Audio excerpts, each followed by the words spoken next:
Olá, bom dia a todos. Estão me escutando? Dei um ok aí, estão escutando direitinho, vendo direitinho.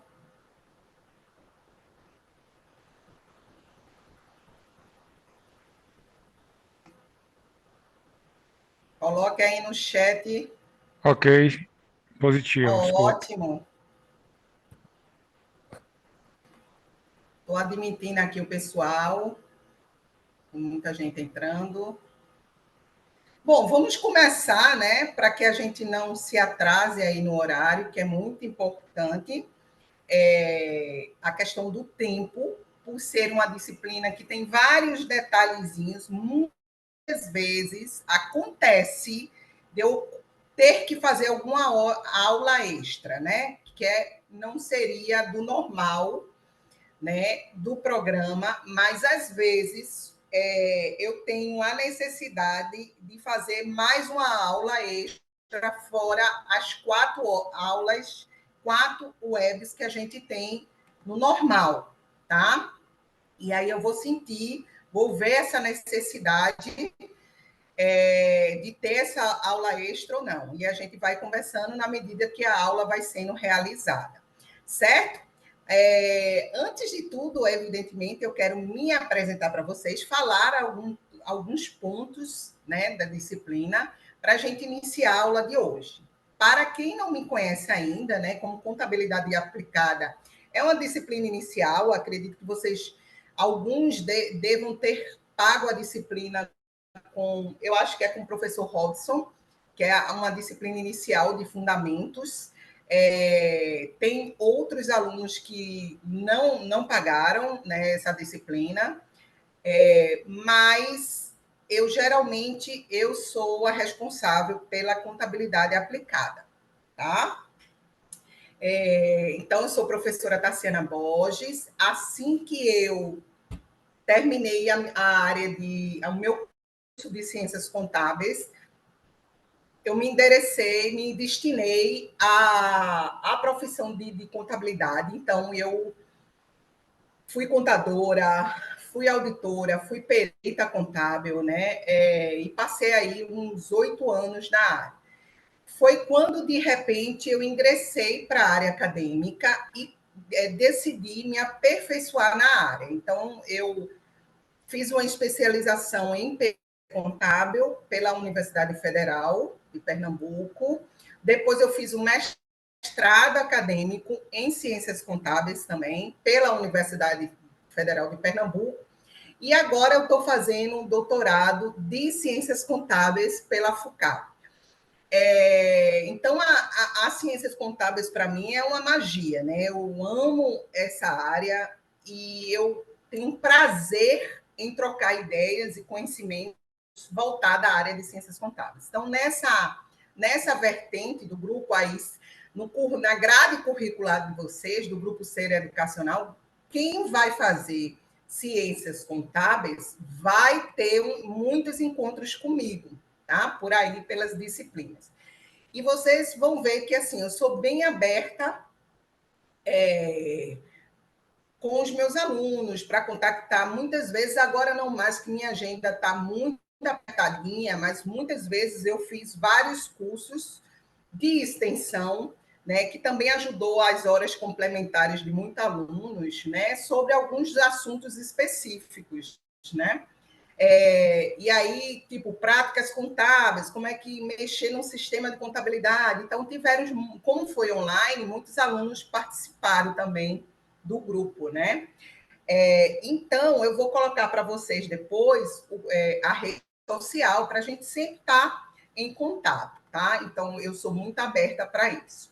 Aí vamos falar um pouquinho, né? Eu acho que vocês conhecem, né, um pouco desse ambiente virtual de vocês, que a gente chama de AVA, tá? Ele tem várias ferramentas importantes, das quais vocês devem ficar ligados, porque vai ajudar vocês a ampliar o conhecimento de vocês. Então, não adianta aquele aluno ficar só esperando a webconferência e esquecer as ferramentas que vocês têm lá dentro do ambiente virtual. Então, é preciso que vocês, número 1, entrem na unidade 1, nós estamos começando a unidade 1. Então, entre na unidade 1 e vão andando aí em todos os recursos que o próprio AVA te oferta, como o e-book, que é o livro da disciplina, material interativo, tá? Então, é muito interessante que isso aconteça, que vocês vão lá, estudem a unidade 1, faça todas as atividades relacionadas à unidade 1,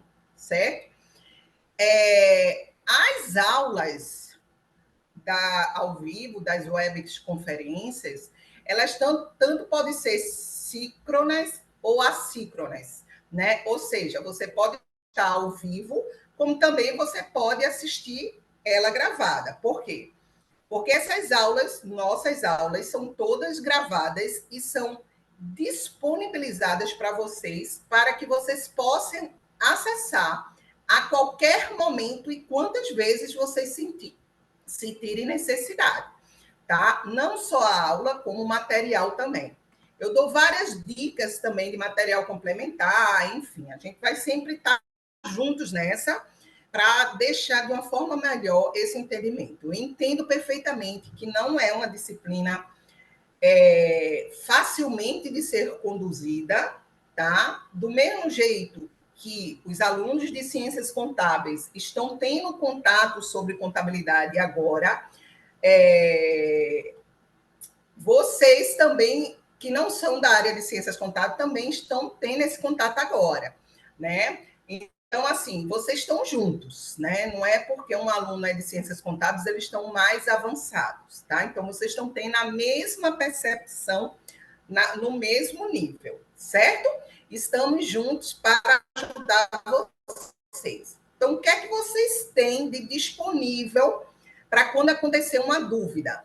Vocês, dentro do ambiente virtual, você tem lá um Fale com o Tutor. É nessa ferramenta que vocês vão entrar em contato com o tutor para resolver qualquer questão relacionada ao AVA ou relacionada à disciplina. Então, se vocês têm dúvida em algum assunto específico, fala lá com o tutor. Ele é o canal de contato de vocês, tá bom? Então, tem algo que vocês estão muito insatisfeitos ou tão aperreados porque não resolveu tal questão, não tirou tal dúvida. Então, é nesse canal que vocês vão resolver essa questão, tá bom? Sobre o chat, né, que é a sala do bate-papo. Muitas vezes eu estou dando aula, quando o tutor entra, ele me dá uma ajudada nisso, né? Em estar respondendo algumas coisas para vocês. Mas, às vezes, eu dou uma paradinha na aula, vou ver algumas perguntas que vocês fazem, né? Fiquem à vontade para levantar a mão nas reações, né? Vocês têm aí 3 pontinhos, aí tem reações. Se vocês quiserem, no momento da minha fala, fazer alguma pergunta específica com voz, eu sempre permito, né, ao aluno, assim, eu interajo com ele no momento que ele tá com a dúvida. Então, para mim, isso não é problema, certo? Bom, acho que deu uma travada, agora voltou. Bom, então vamos lá, vamos começar a disciplina, né? Espero que todos estejam bem, certo? Muita gente entrando, então estou dando uma paradinha de vez em quando aqui para dar entrada. Alguém quer falar? Jornei, eu acho. Quer falar alguma coisa, Jornei? Bom dia, professora. É mais uma Bom observação. dia. Tudo bem com a senhora? Tudo jóia. É só uma observação nessa questão do horário da aula. Nem sempre eu vou conseguir participar. Isso me afeta em alguma coisa? Assim, eu gosto de assistir presencial justamente por causa da dúvida, que eu não vou conseguir tirar na gravação. E eu tenho uma dificuldade desse horário por causa do trabalho. Vai ser sempre esse horário? Obrigado. Não, nem sempre. É porque é o seguinte, veja só, como os horários são livres para os professores, Jornei, então nós colocamos nas nossas agendas os horários disponíveis, né? Então, assim, infelizmente, os horários que eu teria à noite seria terças e quinta, né? À noite. Só que o que acontece? Terças e quinta, eu acabei de pegar uma disciplina do próprio grupo. E essa é uma disciplina que eles chamam de ao vivo. É um outro produto do grupo, tá? Que tem essas disciplinas ao vivo, que o encontro ele é marcado com data e hora, ou seja, a disciplina ela é realizada todas terças e quinta, das 19 às 20 horas, tá? Só pode esses dias. Então, isso me quebrou um pouco nos horários da noite. Infelizmente, eu também dou aula na Universidade Federal de Pernambuco. Então, segunda, quartas e sexta, eu tenho aula à noite. O que eu posso fazer é, de repente, eu vou olhar os meus agendamentos que eu fiz, tentar botar algum dia aí para sexta-feira, antes de eu ir para a Federal, porque na sexta eu tenho uma aula que é de 8h30 às 10 horas da noite. Então, se eu saio daqui de 8, dá perfeitamente para eu chegar às 8h30. Então, o que eu posso fazer é, de repente, marcar, salvo engano, tem uma hora de. Eu não sei se é às 19, de marcar uma aula de 19 às 8, né? Ou de 6h30 às 8. Eu acho que não tem de 6h30, né? É tentar na sexta-feira marcar uma hora à noite, certo? Eu também poderia marcar à tarde, mas eu acho que à tarde estaria nessa mesma questão de vocês estarem no trabalho, né? Então, realmente depende muito da agenda do professor, né? Por isso que você pode ter aulas assíncronas ou não ou síncronas, né? Ou seja, você está presente na aula ou assistir a aula gravada, né? Essa é a flexibilidade do EAD. Mas eu vou tentar, muito embora eu já agendei todas as aulas, mas eu vou tentar ver se eu consigo reagendar alguma para um horário à noite. Vou fazer de tudo, vou fazer de tudo. Se eu não tivesse pego essa disciplina, que começou ontem à noite, eu colocava as aulas, eu colocava pelo menos 2 aulas aí para terças e quinta à noite, certo? Mas, infelizmente, eu fiquei nessa situação, né? Eu peguei essa disciplina ontem e comecei ontem mesmo à noite. Mas eu vou tentar, sim. Mas isso nada impede de você tirar as dúvidas também. Assim, a gente está sempre aberto de você assistir a aula, ter a dúvida e de repente entrar em contato, certo, Jornei? Eu vou tentar ajudar vocês em tudo que eu puder, tá bom? Positivo, professora. Mas assim, eu coloco essa situação por se tratar do ensino EAD. E é uma matéria de muita importância no curso, tanto de contábeis como o que eu estou fazendo com administração. Então, eu não quero deixar para trás esse conhecimento, entendeu? Então, assim, na aula que a gente Sim, está tendo, a gente tem um ganho muito da forma que a senhora explica, né? E as dúvidas que pode surgir com o grupo, que a gente também aprende. Mas na gravação, a gente perde. Eu mesmo estou aqui assistindo essa aula, mas não vou concluir. Eu queria esse espaço para te dar boas-vindas, né? E também para te colocar essa dificuldade do horário. Mas, assim, no conteúdo eu ainda não busquei, mas eu acredito que de se tratar de contábeis aplicada é algo muito importante para o curso que eu escolhi, que é administração. certo, isso. Mas eu vou tentar lhe ajudar na sua particularidade, certo? Sempre que você precisar. Então, assim, infelizmente, vai haver casos de que, se eu tivesse só marcado à noite, de ter alunos que realmente não poderiam esse horário, né? Ou vice-versa, né? Então, é muito difícil a gente acertar um horário específico bom para todo mundo, entendeu? Então, fica também. Muitas vezes eu também só marquei aula à noite e tive questionamento de alguns alunos, professora, marca também durante o dia, porque eu trabalho à noite, ou então, porque para mim não dá, eu chego muito tarde do trabalho, né? São aquelas pessoas que pegam mais tarde. Então, assim, é difícil.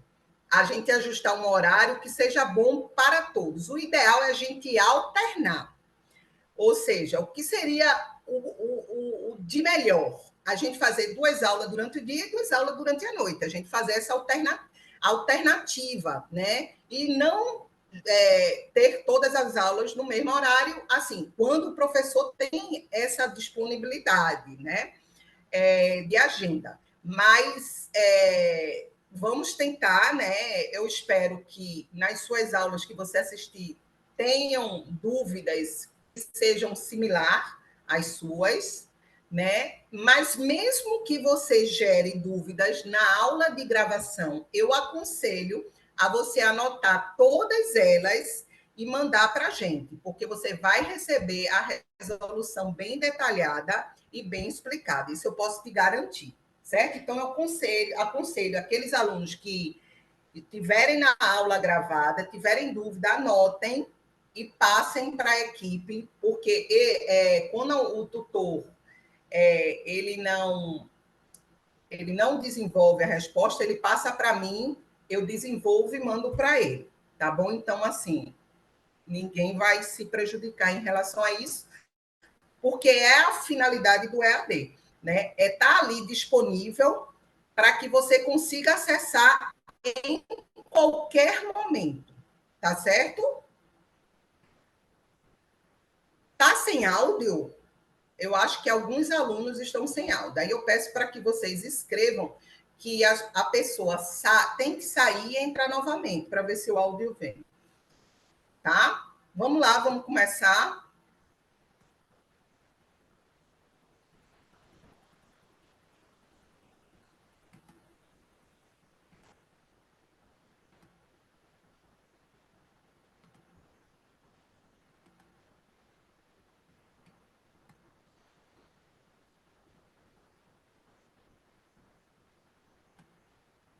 Gente, tá sem áudio ou tá com áudio? Alguém pode me dizer aí, porque eu tô vendo um monte de Para dificuldade. mim tá Cadê com o áudio? áudio, mas tem gente que tá sem áudio. Sim, tá. É porque eu acho que o pessoal, vocês depois avisem para sair e entrar novamente, para ver se o áudio deles venha. Deve ser do alguma configuração do computador da pessoa. Vamos lá.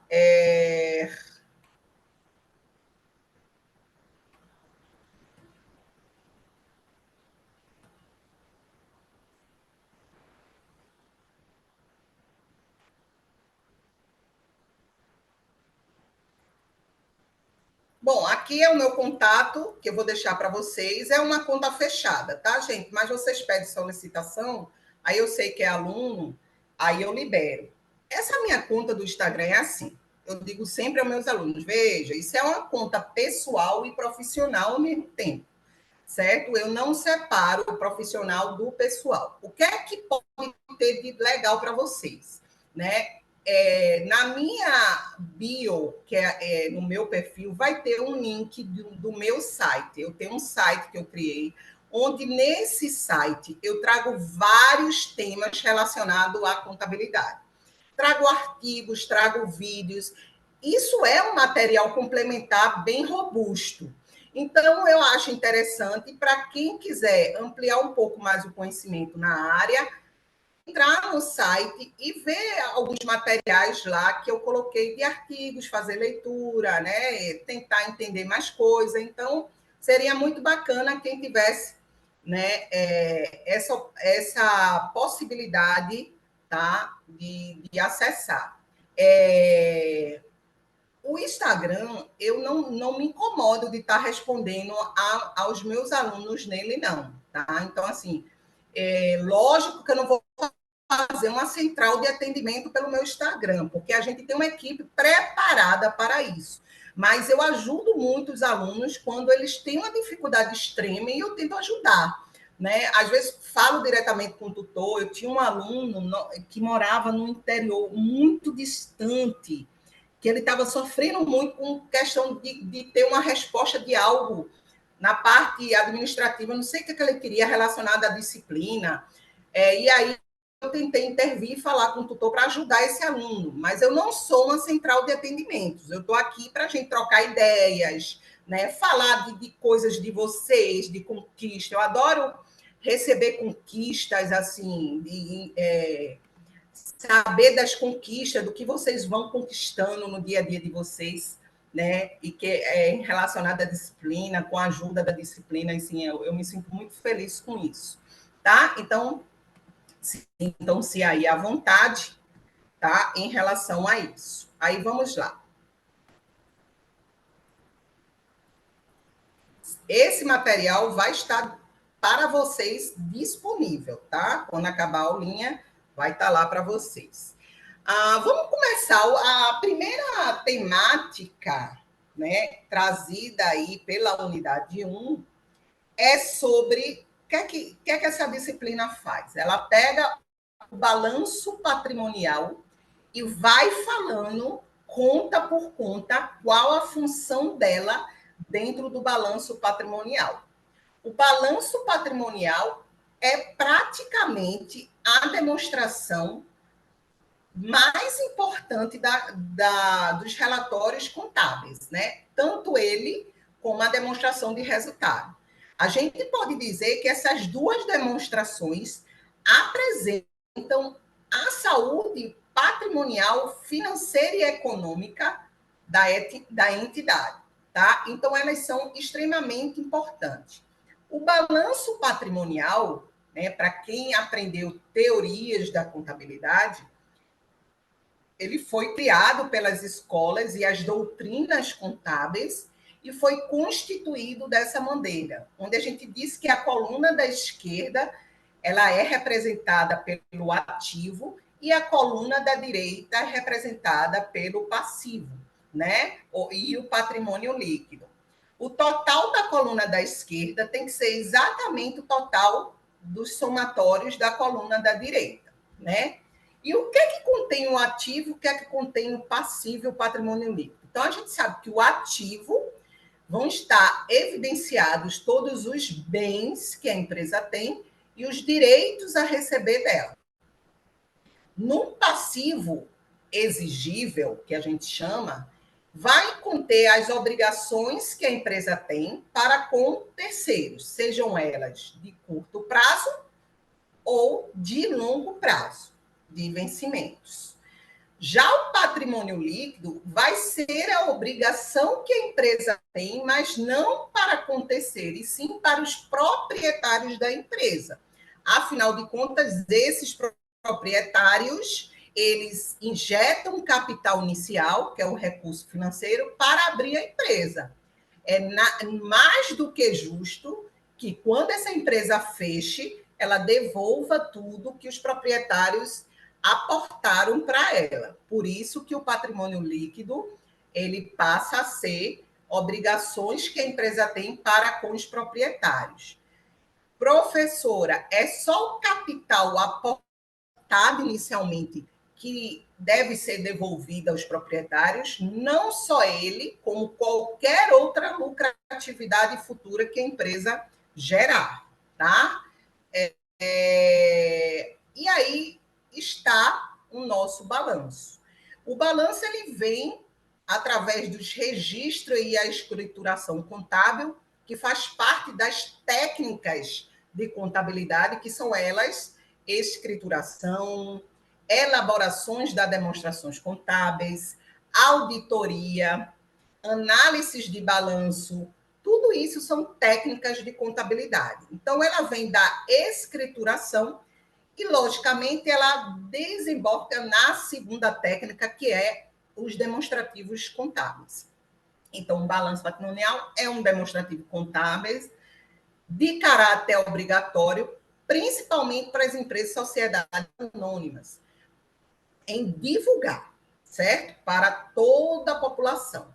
Porém, as empresas que não são sociedades anônimas, por exemplo, elas devem fazer o balanço patrimonial, porém, não tem exigibilidade de divulgação. Que a gente chama de LTDA, né? Aquelas empresas com os sócios fechados, né? Empresas e sociedades anônimas, geralmente, elas estão lá dentro da nossa Bolsa de Valores, Mercado de Capitais, que é a nossa B3, tá? E aí a disciplina ela vai abordar especificamente, vai andar por esse balanço como um todo, e a gente também vai ter um contato com a demonstração de resultado, e, por fim, vamos avaliar uma outra técnica, que é a análise de balanço, bem de forma compacta. Até porque existe uma disciplina que o pessoal de ADM não tem ela. Eu não sei se tem, pode ser até que tenha, que é a análise das demonstrações contábeis. É uma técnica contábil, então é analisar os resultados que os demonstrativos ofertam, tá? E aí a gente começa pelo primeiro grupo do balanço, que é um grupo do ativo, tá? Que é a nossa disponibilidade. O ativo, gente, ele é montado por ordem de liquidez. Quanto mais liquidez eu tenho naquele bem, mais acima do balanço ele vai ficar. Qual é o bem mais líquido possível da empresa? O próprio dinheiro. E aí depois você vai descendo. O que é mais fácil? Você vai pensar assim, o que é mais fácil de transformar em dinheiro, que a gente chama justamente de liquidez, tá? Essa é a ordem do balanço. Tudo aquilo que for mais fácil em transformar dinheiro em dinheiro, ele vai estar no topo do balanço, acima, logo as primeiras contas. Por isso que a disponibilidade, como o mesmo nome está dizendo, ele fica no primeiro grupo do balanço do ativo, porque são recursos que estão disponíveis financeiramente para a empresa gastar, né? Aquele dinheiro que está ali, seja no banco, numa aplicação ou no caixa da empresa, mas ele está disponível para o gasto. Tá? O ativo, gente, ele é dividido em dois grandes grupos: o ativo circulante e o ativo não circulante. Tá?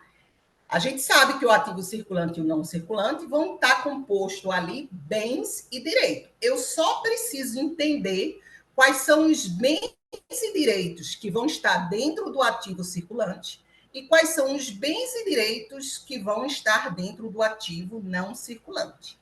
Tá? Então, essa é a pegada de eu saber onde é que eu vou colocar esse bem.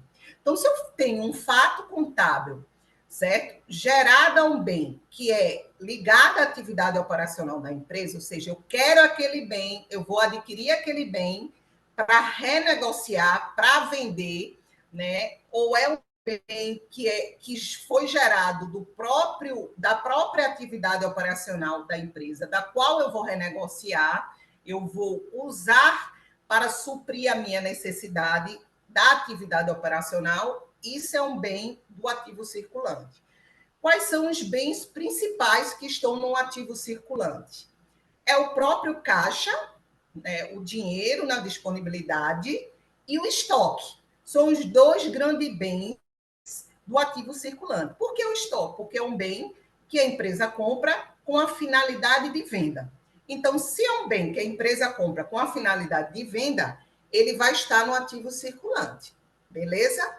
Agora, como é que eu classifico o direito a receber? Porque o ativo ele é formado por bens e direitos. E os direitos, professora? Como é que eu sei que é um direito de circulante ou um direito a receber do não circulante? Quando o direito a receber ele está dentro de um prazo de 12 meses do seu registro, a gente fala que esse direito a receber pertence ao ativo circulante. Porém, quando esse direito ele tem uma extensão de recebimento, ou seja, eu tenho um recebimento para mais do que 12 meses, 24 ou mais do que isso, esse direito vai ter que ser alocado no ativo não circulante, porque a gente começa a dizer que é um direito realizável de longo prazo, tá? Então, eu vou passar mais de um ano para receber esse direito. E aí, qual é o momento que eu vou tirar o direito do circulante para o não circulante, levando em consideração que ele é um direito de longo prazo?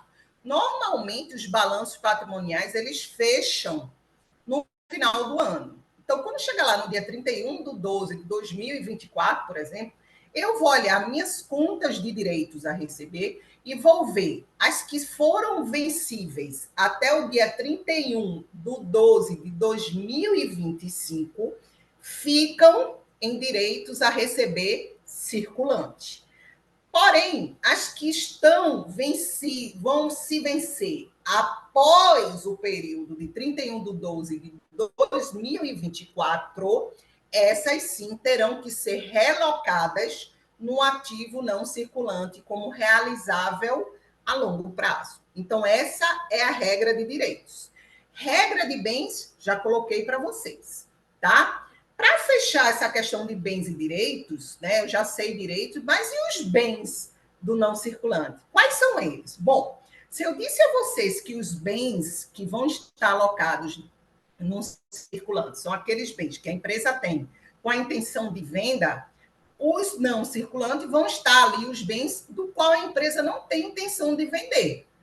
A intenção dela em relação a esse bem é apenas usar, consumir esse bem ou fazer uso desse bem para ganhar dinheiro sem se desfazer dele. Como? De repente, alugando um imóvel, alugando uma máquina, tá? Investir, né? Que a gente diz. Então, no não circulante, vai estar lá os bens imobilizados, que a gente chama, que são bens utilizados para uso e consumo próprio da empresa. E aí eu vou ter os maquinários de produção, ar-condicionado, móveis, utensílios, veículos, imóveis, né? Uma infinidade de bens que a empresa tem para poder funcionar, tá? Então, esses bens, eles não pertencem ao ativo circulante, eles vão pertencer ao não circulante, porque a empresa não tem intenção de vender. Mas, professora, e se de repente ela quiser vender um imobilizado dela? Ela pode vender, mas quando ela adquiriu, a intenção dela não era essa. Tá? Então, essas são as separações do ativo circulante para o não circulante. Aí, como eu disse a vocês, que, nossa, quanta gente vai entrar, eu não vi essa quantidade de gente. Como eu disse a vocês que. Deixa eu voltar aqui. Que a ordem do balanço está direcionada à ordem de liquidez, no grupo do circulante, existe um subgrupo, que é a disponibilidade. Esse subgrupo do circulante, chamado de disponibilidade, a gente diz que lá vão estar contidas as contas do caixa e equivalente caixa. O que é equivalente caixa, professora? São aquelas contas que o dinheiro está guardado em algum lugar, como o caixa fundo fixo, o banco e a aplicação financeira. É o que a gente vai ver hoje, né? De tacada logo, né? Digamos assim. Certo? E aí, vamos logo entender a conta caixa. A conta caixa, gente, é uma conta extremamente fácil, tá? De se trabalhar. Por quê? Porque a gente tem que pensar assim, a conta caixa, ela movimenta, né? Em que situação? Ora, se eu tenho dinheiro lá guardado no meu cofre, como é que eu vou movimentar ele? Das duas, uma. Ou eu vou tirar ele para pagar alguma coisa, ou eu vou colocar um dinheiro que eu recebi de uma venda para dentro do cofre, se for à vista. Tá? Então, ou eu posso pegar o dinheiro, depositar no banco, ou pagar alguma coisa, né? Foi isso que eu disse? Pronto. Essa é a movimentação praticamente do caixa, tá? Então, vamos lá dar alguns exemplos. Beleza. A empresa começou. Eu vou constituir a empresa. Vou dar um exemplo aqui. Vamos lá. Sei lá, vamos botar Jornei que falou comigo. Eu e Jornei vamos abrir uma empresa, eu vou entrar com 50 mil, Jornei com 50 mil. Beleza. Eu estou com dinheiro, o Jornei pode estar com o carro dele de 50 mil. Sei lá, vou dizer que está com dinheiro, porque a gente está falando de conta caixa. Ele está com dinheiro dele, eu estou com dinheiro meu. Beleza. O que é que acontece? A gente vai juntar esse dinheiro e vai entrar onde? No cofre da empresa, ou seja, a caixa, porque é em cash. A gente pegou em cash. E aí, evidentemente, eu preciso fazer a seguinte pergunta: esse dinheiro veio de onde? Para poder registrar na contabilidade. E aí eu sei que esse dinheiro entrou no caixa e a origem desse dinheiro foi a constituição do capital social da empresa. Então, a gente fez um contrato social, onde dentro do contrato social, a empresa consta um capital social de 100 mil, por exemplo. Então, eu já sei que a contrapartida desse meu caixa vai ser a conta de capital social, porque ela tem essa função, tá? Professora, quem danado inventou esse danado de escrituração de débito e crédito? Foi o Frei. Os freis, antigamente, liam muito, né? E pensavam demais. Lá, fazendo suas rezas, começaram a refletir. E a igreja, normalmente a igreja católica, naquela época, ela tinha um poder muito forte. Então, por isso que a contabilidade, ela saiu da própria igreja católica, né? Porque o Frei Luca Pacioli, né? Ele criou o método das partidas dobradas, era um frei italiano. Para quem não sabe, muita gente acha que a contabilidade ela surgiu dos Estados Unidos, porque tudo a gente acha que os Estados Unidos foi o pai de tudo, né? Mas não, a nossa contabilidade ela surgiu da Itália, de países europeus. Então, quem quer estudar contabilidade e se aperfeiçoar em contabilidade, por mais que você pense que é nos Estados Unidos, que você vai ser o top dos tops, não. São em países europeus, porque ela surgiu lá. Muito embora a América do Norte ela veio para desmistificar toda a cultura das escolas italianas, que, por sinal, realmente eram escolas muito teóricas e pouca prática, os americanos vieram para dizer assim, vamos sair da teoria, vamos colocar isso em prática. E isso ajudou. A gente tem uma cultura forte da América do Norte, porque as grandes empresas americanas se instalaram aqui e trouxeram essa cultura para a gente também. No início vinha a cultura italiana, mas depois que as empresas começaram a se instalar, as multinacionais tiraram essa cultura italiana da gente. Tá? Por quê? O que diferencia é que a cultura italiana era uma cultura muito teórica, enquanto que a americana era mais indutiva, era mais prática. E aí veio o método das partidas dobradas do Frei Luca Pacioli, onde ele dizia assim, para todo crédito existirá um débito de igual valor. Ou seja, se eu creditar 10 mil, vai ter que existir obrigatoriamente débitos que somem a quantia de 10 mil. Isso é regra na contabilidade. E o que é que eu preciso entender? Qual a função do débito e crédito? Né? A gente escuta muito que é num sentido oposto do extrato bancário. Né? Isso confunde muito a cabecinha da gente. Mas veja, quando o Frei Luca Pacioli pensou no débito e crédito, ele pensou assim, olha, quem são os meus devedores? Quem são os meus credores? E aí ele colocou no balanço. Os meus devedores vão estar no ativo e os meus credores vão estar no passivo. Então, os devedores passaram a ser os bens e direitos, os direitos a receber, e os credores passaram a ser as obrigações. Por isso que as contas do ativo, elas são todas de natureza devedoras. E as contas do passivo e patrimônio líquido são todas de natureza credora. E quando você faz um movimento de aumento do ativo, sempre você vai debitar essa movimentação. E quando você faz um aumento de diminuição do ativo, sempre você vai creditar. Aí você vai para o passivo, que é de natureza credora, tá? Toda vez que você fizer um movimento para aumentar a obrigação do seu passivo, você sempre vai creditar aquela movimentação. Se você fizer um movimento liquidando aquele passivo, diminuindo o saldo dessa obrigação, você sempre vai debitar esse passivo e esse patrimônio líquido. Tá? Então, essa é a lógica de débito e crédito. O que eu considero de mais difícil na questão de débito e crédito, para mim, é o aluno identificar quais as contas que ele vai operar naquele fato contábil ali. Não é nem o débito e crédito em si. Então, o raciocínio é simples.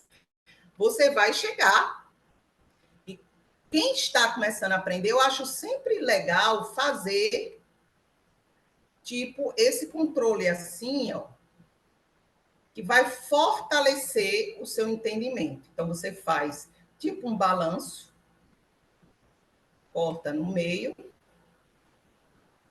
faz a divisão do passivo e do patrimônio líquido, coloca aqui, ó, ativo, passivo e PL, que é o patrimônio líquido.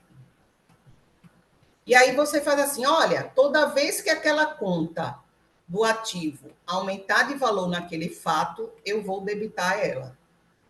Quando essa conta diminuir de valor pelo aquele fato, eu vou creditar ela. Se for passivo e a obrigação aumentar, eu vou creditar essa conta do passivo. Se a obrigação diminuir, eu vou debitar o meu passivo. A mesma coisa para o PL. Se o PL, a conta do patrimônio líquido, aumentar de valor, eu vou creditar. Se a conta do PL diminuir de valor, eu vou debitar. Essa é a regra. Para a demonstração de resultado, onde tem o resultado econômico da empresa, lucros ou prejuízos, for receita, eu credito. For despesa e custos, eu debito. Então, ela só tem uma única movimentação. Pode acontecer de você ter uma reversão, porque foi cancelada a operação, ou porque houve uma restituição de despesa, e aí você precisa, em algum momento, debitar uma despesa ou creditar uma despesa ou debitar uma receita, porque houve algo errôneo e você vai reverter o lançamento, tá? Então, essa é a regra de débito e crédito. Aí eu disse a vocês, constituição do capital social. Beleza, o que é que eu vou fazer? Vamos parar para pensar. Eu e Jornei entramos com 50 mil para constituir a nossa empresa. A gente deu dinheiro para a empresa, então o que aconteceu? Primeiro, o que é que eu tenho que dizer? Foi dinheiro, então vou trabalhar com a conta caixa. Então, eu sei que é conta caixa. Aí eu vou fazer a pergunta: esse dinheiro veio de onde? Veio da constituição do capital social. Então, eu vou ter duas contas para escriturar. A conta caixa, que é o dinheiro, e a conta do capital social, que é a origem desse dinheiro. Beleza. Aí eu vou começar a entender. Conta caixa, ela está no ativo, passivo ou patrimônio líquido? Como é um bem, ela está lá no ativo, tá? Se ela está no ativo, o que é que está acontecendo com ela? Aumentando ou diminuindo o sal? Se eu dei o dinheiro para a empresa, eu não tinha nada. Passei agora a ter 100 mil, 50 mil meu, 50 mil de Jornei. E aí eu tenho 100 mil nela. Então, o saldo saiu de 0 para 100 mil. Teoricamente, esse saldo aumentou. Se aumentou, o que é que eu vou fazer com a conta caixa? Debitar. E aí, o Frei disse, para todo débito tem que ter crédito de igual valor. Então, tem que achar crédito de 100 mil, tá? Aí eu vou raciocinar. Qual foi a origem desse dinheiro? Foi o capital social. Então, a conta do capital social está onde? No patrimônio líquido. Se essa conta está no patrimônio líquido, o que é que está acontecendo com ela? Eu tinha 0 de capital, agora eu já tenho 100 mil de capital constituída, né? Ela saiu de 0 para 100 mil. Então, se ela aumentou de valor, o que é que eu vou fazer com essa conta? Creditar. Então, eu debito a conta caixa e credito a conta de capital social nessa operação, constituição de capital com dinheiro. Então, dinheiro aí movimentando para a conta caixa. Se for uma saída, o que é que está acontecendo aqui? Vamos supor, um pagamento de despesa com a alimentação da empresa, né? Eu fui lá, almocei com o pessoal da equipe de vendas e paguei a despesa à vista, em cash, que a empresa me deu o dinheiro. Aí, o que é que eu vou fazer? Com a notinha fiscal do restaurante, eu vou lá. É uma despesa? Eu sei que despesa é sempre débito. Então, eu vou debitar a despesa com a alimentação.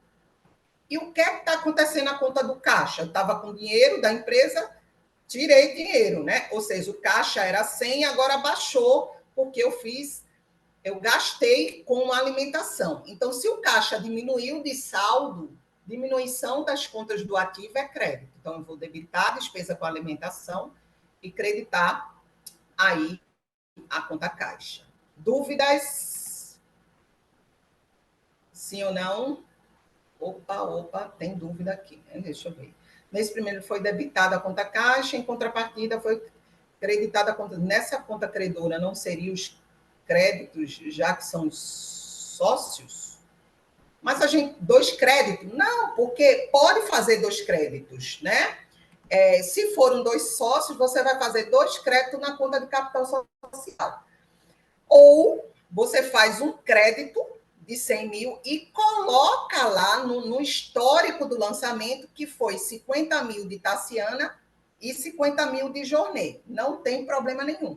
Você tanto pode ter 2 créditos, cada um de 50 mil, como os 100 mil, colocando no histórico que foi 50 mil para um sócio e 50 mil para o outro. Isso não tem problema zero, tá, gente? Às vezes, a empresa realmente coloca os nomes, os créditos, capital social com os nomes do sócio. Às vezes, não. Coloca tudo junto lá e coloca no histórico de que como é a divisão desse capital, beleza? Respondido. Não foi que perguntou?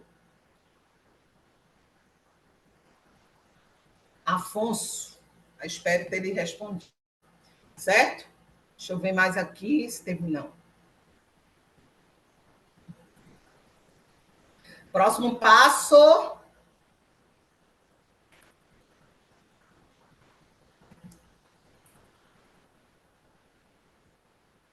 Que mais? Quem mais, né? Então, pagamento de despesa. Vamos falar do fundo fixo. Então, caixa não tem muito o que fazer, não, tá, gente? Eu poderia também pegar o dinheiro do caixa e depositar no banco, né? Aí eu estaria trabalhando com a conta do banco, que a gente vai ver logo mais, e com a conta do caixa. Se o saldo está baixando do caixa, porque eu estou tirando para depositar no banco, eu vou creditar o caixa, e o banco é uma conta do ativo, está aumentando de saldo com esse depósito, eu vou debitar a conta banco, tá? Mas a gente vai falar de banco já já. Fundo fixo também é uma conta da disponibilidade. Mas o que é o fundo fixo em questão, professor? É um caixa? É um dinheiro? Como é? Muitas vezes a empresa ela quer ter um controle. Deixa eu ver aqui a pergunta. Um plano de contas não precisa ter um nome. Não precisa não. Desde que você pode colocar no histórico perfeitamente e no próprio contrato social já está desmembrando isso, tá bom? É interessante que você detalhe no histórico, na hora que você for escriturar. Você diga como o quadro societário da empresa, tá? Mas só o histórico já é válido, tá bom? Vamos lá. Vamos falar do fundo fixo, tá? O fundo fixo, ele é muito constituído em empresas que querem controlar seus gastos. Como assim? Quem já trabalhou numa empresa que o danado do gerente fica lá na tesouraria pedindo dinheiro a tesoureiro o tempo todo. Eu preciso comprar água. Eu preciso fazer um evento aqui, eu preciso de dinheiro. Eu preciso disso. Olha, me dá um dinheiro para isso. É um inferno. E acaba que não tem controle nos departamentos em relação aos gastos dele. Então, o que é que a presidência faz? Elas constituem fundo fixo para controlar os gastos dos departamentos. Isso acontece muito para a empresa grande, tá? Então, o que é que acontece? Eles estipulam por mês quanto cada departamento pode gastar dessas pequenas despesas. Então, ele chega lá e diz, departamento de vendas, a gente, por mês, vai dar ele R$ 2.000 de fundo fixo para aqueles gastos com esse tipo de despesa, como, sei lá, tirar uma xerox, transporte, fazer uma confraternização. Então, ele só tem esse valor por mês. Se acabar, acabou. A gente não oferta mais. Então, o gerente lá vai ter que se virar para ter esse gasto nesse período. Então, isso é o fundo fixo. Tem que ser separadamente do caixa, porque esse dinheiro vai para a mão de quem? Do gerente. Então, existe um terceiro lá se responsabilizando por esse dinheiro. Então, por isso que a gente coloca, tira do caixa e coloca lá no fundo fixo. Tá? Então, a finalidade do fundo fixo é um caixa fictício, tá? Que fica em controle dos gerentes, no qual Quando ele prestar conta, eu vou ali fazendo a saída desses gastos. Como é que acontece a constituição desse fundo fixo, professora? Aí vamos lá. O fundo fixo ele é constituído dessa maneira.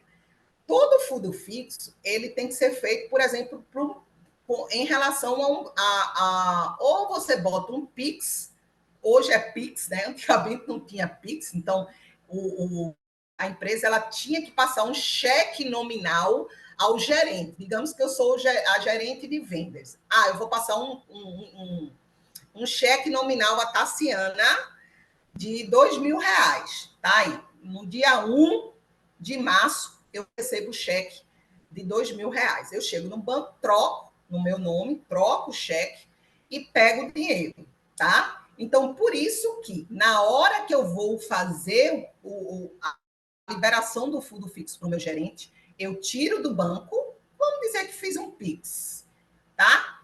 Credito o banco e debito caixa fundo fixo da empresa. Ora, mas não foi para a mão do gerente, mas o gerente apenas está sendo responsável por esse dinheiro. O dinheiro é como se o dinheiro não tivesse saído da empresa, tá? Ele só está lá guardando na gaveta dele, mas ainda pertence à empresa.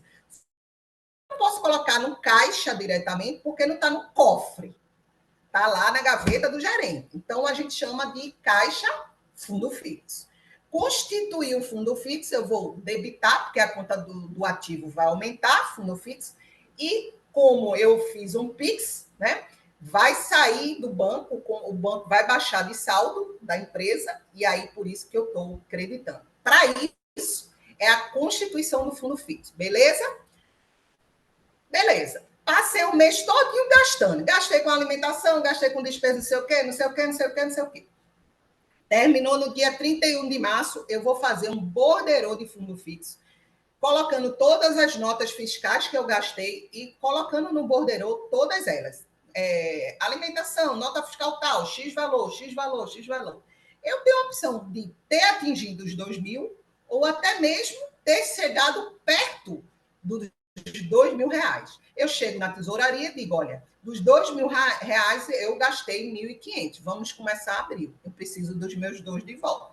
A tesouraria diz assim, opa, você gastou 1.500, está dentro dos 2.000. Tá bom, então eu vou, para você começar abril, eu vou te reembolsar em 1.500, porque os outros 500 estão na sua gavetinha, lembra? Lembra. Então, o que é que vai acontecer? A empresa vai fazer um novo PIX em abril para o gerente guardar, né? Mas ela vai dizer, esses 1.500 que eu estou reembolsando o gerente, foi de quê? Aí é quando a empresa precisa escriturar todas as despesas que ela gastou intermediando, sendo o gerente o intermediário, né? Então, o que é que ela vai? O gerente gastou despesa de alimentação, despesa de evento, e ela vai registrando os débitos dos 1.500, tá? Digamos que ele só teve despesa, alimentação de 1.500. Então, a contabilidade vai pegar esse borderô e vai colocar lá. Olha, débito de despesa com alimentação, porque despesa é sempre débito. E o que aconteceu? A tesouraria teve que reembolsar, emitir um novo cheque. Então, evidentemente, vai sair do banco, o banco vai baixar, mas ainda de saldo e vai creditar o banco. Muita gente confunde e quer mexer com a conta do fundo fixo lá, do ato da Constituição. Não se mexe nessa conta. Uma vez constituída, ela fica parada lá. Os reembolsos vão acontecer debitando despesa e creditando o banco, tá? Quando essa conta ela sai de fundo fixo, quando ela desaparece, ou quando o fundo fixo for extinto, e aí o gerente vai ter que pegar os 2.000 e devolver lá para a empresa, e aí credita fundo fixo e debita o banco, ele vai lá, faz um PIX de volta, ou se o fundo fixo diminuir, de repente a empresa diz assim, não, você gastou 1.500, então não tem necessidade de ser 2.000, vou baixar para 1.500. E aí o que é que acontece? O gerente vai ter que devolver R$ 500 do fundo fixo. Então, ele vai tirar do fundo fixo, creditar o fundo fixo, baixar o saldo lá da conta e debitar o banco, devolver os R$ 500. Então, o fundo fixo, essa conta, ela só movimenta em 3 situações. Uma, para a Constituição, 2, para aumento ou diminuição do valor e 3 para extinção do fundo fixo. As demais operações, sempre você vai debitar despesa e creditar banco, tá? Pode ser do caixa, professora, a empresa tirar do cofre e pagar? Também pode, mas geralmente eles fazem com o banco, para ter o registro lá de que deu dinheiro lá para o gerente ficar responsável, beleza? Então, o valor do fundo fixo só se altera quando há aumento ou diminuição ou encerramento do mesmo. Dúvidas?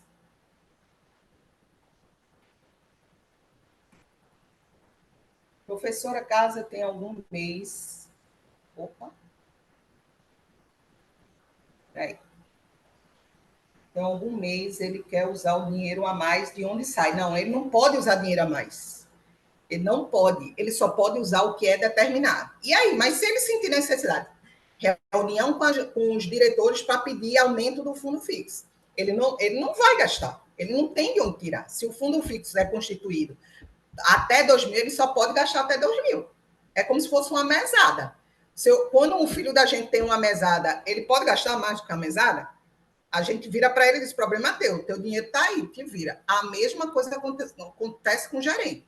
Mas se ele sentir que aquilo ali está pouco, ele pode solicitar uma reunião e pedir que aumente o fundo fixo dele. Acho que respondi a Tayana. Agora, quem é? Afonso. Quando o gerente devolve valores do fundo fixo em dinheiro, qual é a conta devedora? Quando ele devolve, o que é que ele vai fazer? Debita o banco ou caixa, ele vai estar devolvendo dinheiro para a empresa. Aí vai entrar ou no banco ou no caixa. Depende de onde ele vai colocar o dinheiro. Se ele fizer um Pix, entra no banco. Então, debita o banco ou caixa e credita o fundo fixo que ele está devolvendo e acabou o fundo fixo ali. Tá? Afonso, respondi.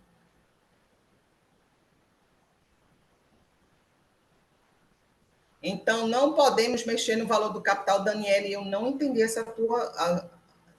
Deve ser pergunta lá de cima. Não, o valor de capital ele pode ser alterado se o contrato social alterar. Vamos supor que o contrato social ele pode aumentar. Eu fiz com o Jornei uma sociedade, mas eu posso dizer, Jornei, eu não quero mais não, vou sair. Então, capital social, o que é que eu tenho que fazer? A empresa vai ter que me devolver os 50 mil, então vou creditar a caixa e debitar o capital social. Então, o capital social ele pode aumentar ou diminuir de valor somente se tiver alguma alteração social do capital social, uma saída ou ingresso de um novo sócio, tá? Mais alguém? Porque caso o meu caixa fica credor, o que fazemos? Caixa credor não existe. Credor quer dizer negativo. Não existe caixa negativo. Existe caixa zero. Acabou o caixa, tá? Se você fala do fundo fixo, não existe fundo fixo negativo também. A mesma coisa. Acabou o fundo fixo, acabou o fundo fixo. Caixa credor é sonegação. Tipo, você está registrando a contabilidade, pum, caixa ficou credor de saldo. É porque a empresa está sonegando alguma coisa, tá? Você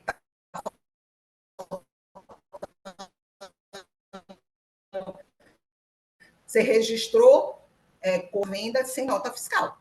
Não existe caixa credor, não há concepção de caixa credor. Um caixa, ele é de natureza devedora e ele pode até zerar, certo? Ele não pode ficar com saldo credor, certo? Ok, vamos lá. Simbora. Simbora, Mar. Simbora, Mar, eu. Bancos agora, né? Caixa, fundo fixo, bancos. Essas são a galerinha da disponibilidade. Banca, ela tem uma visão do caixa. Banco é quase a coisa do caixa. O que é que acontece? Eu já vi que eu vou ter que fazer uma horinha extra. Uma horinha extra, quer dizer, uma horinha extra. Porque eu estou na metade da unidade 1 e não vai dar tempo de eu terminar a unidade 1. Próxima aula eu vou terminar a unidade 1. Vai depender das outras unidades, que eu acho que tem uma unidade bem compacta, pequenininha, que dá para a gente terminar as outras unidades junto dela. Né? Mas se houver necessidade, eu faço uma quinta aula, sem problema. Fiquei só acompanhando aí as webs. Vamos para o banco. Banco é a mesma visão do caixa. Quando se debita, ele está aumentando de saldo, quando se credita, ele está diminuindo de saldo. Um aumento de saldo é pela entrada, ou um depósito bancário, uma entrada de recursos no banco. Uma saída de saldo pode ser um pagamento, uma transferência, ou até mesmo uma tarifa bancária, né? Então, vamos lá. Alguns exemplos. Vamos supor que o cliente, uma duplicatas a receber, direitos a receber, é depositado no banco pelo cliente. O que é que vai acontecer? Direitos, que é clientes ou duplicatas a receber, e bancos são as contas do ativo. Daí vamos para o banco. Se o cliente depositou lá, o saldo do banco fez o quê? Aumentou. Então, vou debitar banco. Mas e a conta das duplicatas a receber de clientes? O que é que está acontecendo? Eu tinha um saldo a receber, agora tem um saldo menor, porque ele já me depositou uma parte desse direito no banco. Então, o saldo da conta da duplicatas ou de cliente, ele vai diminuir. Ele vai passar a me dever menos, né? Então, se está diminuindo e é do ativo, eu vou creditar a conta de duplicatas a receber ou clientes, é a mesma coisa. Debita banco, credita clientes, tá? Movimentação com banco. Outra movimentação com banco é transferência de um banco para o outro. Eu posso tirar do banco Bradesco e colocar no banco Santander. Então, credito o banco Bradesco, porque vai sair dinheiro, vai baixar o saldo, e vou debitar o Santander, porque ele vai aumentar de saldo. Então, também é uma movimentação de banco aí, tá? Conciliação bancária, gente, a gente costuma dizer que isso aí é uma operação extracontábil. Extracontábil, né? Quer dizer, não precisa você fazer lançamentos, a não ser que esteja errado, tá? O que acontece? Essa planilha que está aparecendo para vocês é uma planilha gerencial que normalmente o setor de contabilidade faz para checar o que está registrado na contabilidade está ou não aparecendo no extrato. E aí, as divergências são colocadas nessa planilha, tá? Essa é uma planilha chamada planilha de conciliação. Muitas vezes é feito no Excel, mas hoje, como a inteligência artificial já está muito avançada, o próprio sistema deve estar fazendo essa conciliação aí de divergências em um clique. Tá? Você baixa o razão, a movimentação do banco registrado na contabilidade, baixa o extrato do banco, e a inteligência artificial já faz esse confronto, tá? O que houver de divergência, você tem que apontar. Agora, não é você apontar tudo nessa planilha de pendências e deixar para lá. Você tem que apontar e correr atrás. Mas por quê? Tem que estar um pouco igual, né? A única coisa que deve aparecer nessa planilha aí de pendência, gente, são os cheques ainda não compensados, tá? Que estão aqui na parte A da conciliação, que é essa parte aqui, ó. Certo? Por quê? Porque, veja, imagine vocês um cheque emitido no dia 31 de março. Possivelmente, esse cheque não vai ser descontado nesse dia, só vai ser no próximo mês. Então, no mês de março, esse cheque não vai estar descontado, porém, vai estar registrado na contabilidade, porque ele foi emitido no dia 31 de março. Então, a saída do banco, o banco, nesse caso. Vou dar um exemplo. Saldo conforme extrato. Vou dizer que o extrato do banco estava R$ 100 no dia 31 de março. Ah, mas o meu saldo do banco no meu razão contábil estava 90. Está com a diferença de quê? R$ 10. O que foi esse R$ 10? O cheque no final do mês, que eu emiti no dia 31, de numeração 10, cujo valor de R$ 10 que não foi compensado ainda, o fornecedor não compensou. Então, automaticamente, isso sai daqui e vem para cá. Ó. Tá vendo aqui? A planilha já faz isso. E ela já vem reduzindo esse valor. Ó, você não tem que lançar mais nada na contabilidade, apenas você vai acompanhar. R$ 10 aqui, tá? Você apenas agora só vai acompanhar o próximo mês, a saída desse cheque, a compensação. Compensou, exclui ele da planilha, ok. Você não tem que registrar nenhum ajuste, tá? Nessa situação é o que é normal aparecer e deixar aí na planilha. E a B, a C, a D e a E? São coisas que acontecem que a empresa ainda não identificou. Pode acontecer. Se a empresa tiver um depósito lá de alguém e o setor de cobrança não identificou, aí você tem que colocar aqui, ó, créditos não considerados para a empresa. Aí você vai colocar lá, está aparecendo no banco, mas não está aparecendo no razão contábil. Então, eu vou colocar lá a data, o nome do histórico que apareceu no banco e o valor. Esse tipo de situação assim, você tem que correr atrás, ir no departamento de cobrança, saber o que foi no financeiro, para poder tirar essa pendência. E, nesse caso, você vai precisar registrar na contabilidade se, por acaso, você descobrir o que é. Porque você só pode registrar com a documentação, tá? Então, eu digo, boa conciliação não é você ter essa planilha toda cheia, não. Boa conciliação bancária é quando você só tem a parte A preenchida. As demais, não é interessante. Então, não adianta você conciliar banco.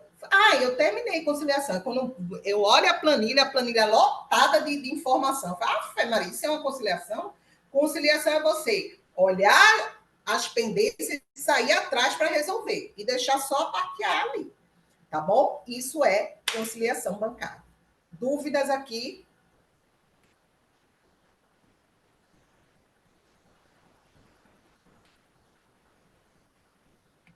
Não?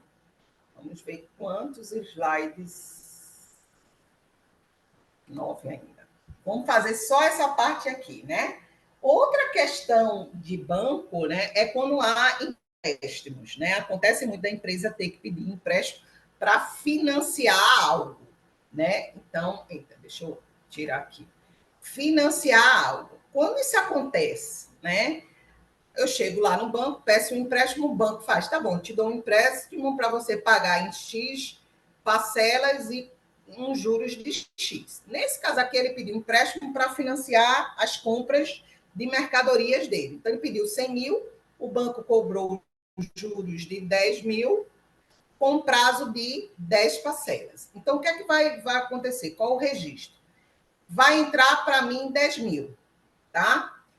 Eu vou dever 110 mil, mas existe um problema, que são juros a transcorrer ou juros apropriados. Esse cidadão aqui, ó, quando a empresa gera uma obrigação, ou seja, assume a obrigação, a empresa sempre vai ter juros que ele vai ter que pagar durante essa obrigação toda. E a gente chama isso de juros a apropriar ou juros a transcorrer. Por que ele está debitando aqui, professora? Porque esse cidadão aqui não é uma despesa. Ele é uma conta redutora da conta de empréstimo. Ou seja, eu vou ter no balanço lá empréstimo a pagar e vou ter uma conta abaixo dele, reduzindo, chamado de juros apropriados. Por quê? Digamos que aqui foi feito no dia 31 de março. No dia 31 do 12, tá? Então, nessa data, meu balanço vai estar nessa configuração. Por que eu não pego o danado desses juros todo e coloco lá como despesa de juros no resultado? Por vários motivos. Esses juros ainda não foi realizado, porque no outro dia eu posso acordar e pagar o valor ao banco. Eu vou pagar 110 ou 100 mil? Vou pagar 100 mil, porque os juros não transcorreram. Esses juros, ele só transcorre se o tempo for passando. Então, por isso que ele fica lá no passivo como uma conta redutora, esperando para ser efetivado. Então, na hora do registro, eu vou colocar o valor líquido dentro do banco, vou debitar juros apropriar, que é uma conta redutora. Anotem para vocês estudarem contas redutoras do balanço, tá? Façam pesquisa na internet, estudem o que são contas redutoras do balanço, tá? E o crédito, porque eu vou assumir uma obrigação, né? E aí, no passivo aumenta, é um crédito de empréstimo a pagar. Aí sim o valor vai ser 110 mil. Mas olha como é que ele vai aparecer no balanço no dia 31 do 12, na data que eu fechei o empréstimo. Olha, eu vou estar aqui 100 mil, Isso aqui vai ser 110 mil empréstimo a pagar. Olha como ele vai ficar. Ó.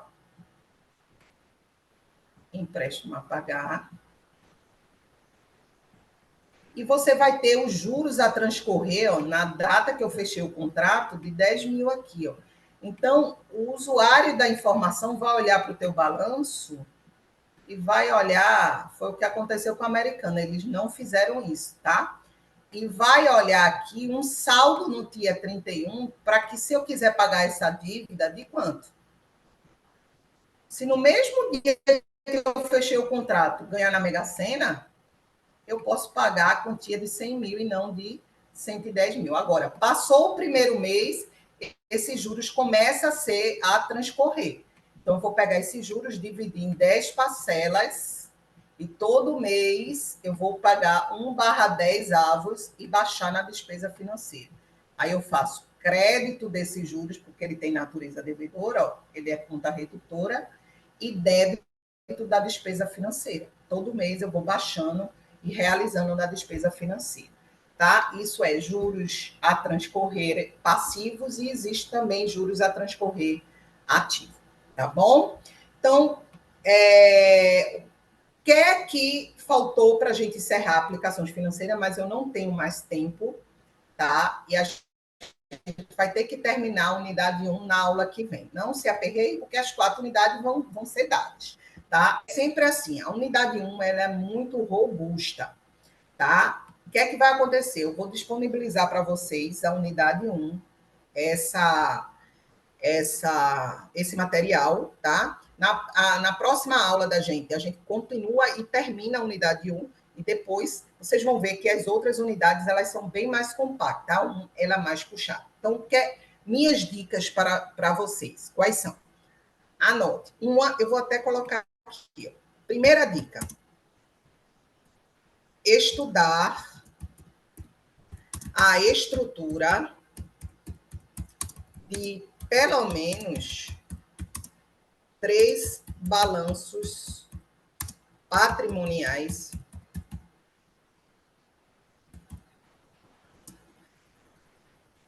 evidenciados na internet. Tá? Então, você vai chegar lá, vai buscar balanço patrimonial e você vai olhar.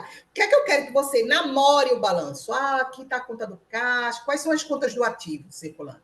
Quais são as contas do ativo não circulante? As contas do passivo circulante, do não circulante, do patrimônio líquido. Estudem o quebra-cabeça do balanço, as contas que ali estão. Porque vocês precisam saber aonde a conta pertence. Vocês precisam saber que estoque pertence a ativo circulante, maquinários na produção pertencem ao imobilizado. Então, isso é o primeiro estudo de vocês, tá? Outra coisa, falta muito o quê, gente? Eu não sei o que é falta muito. Falta muito.